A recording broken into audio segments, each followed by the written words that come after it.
ఒక కుటుంబంలో 2 కవలలు పుడతారు.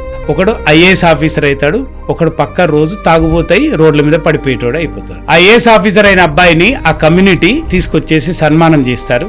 చేసిన తర్వాత కమ్యూనిటీలో ఉన్న పెద్దకి వేధిస్తా ఉంటది ఒక ప్రశ్న ఆయనని. చెప్పరా బాబు, నువ్వెందుకు మీ అన్నట్లయ్యాడు, నువ్వెందుకు కాలేకపోయినావు అంటే అతను చాలా లైట్ గా తీసుకొని, మా నాన్న మా అమ్మని కొట్టడాన్ని చూశాను, అడ్డుపోతే మమ్మల్ని కొట్టడాన్ని చూశాను, నా జీవితంలో ఏం చూశానో నా చిన్నప్పుడు నేను అదే నేర్చుకున్నాను అంటాడు. ఇదే ఈ సివిల్ సర్వెంట్గా ఎదిగిన అబ్బాయిని అడిగితే ఏమంటాడంటే, అది చూసిన ప్రతిసారి నేను కుమిలి కుమిలి ఏడ్చాను అంటాడు.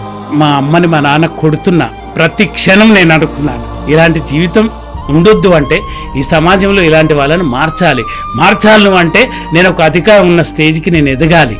నేను ఈరోజు ఒక కలెక్టర్నైనా, నేను ఆ స్టేజ్ నుంచి నేను చెప్పటం అనేది ఒక వాల్యూగా సమాజం తీసుకుంటుంది కాబట్టి నేను ఆ స్థాయికి ఎదిగాను అని చెప్తాడు.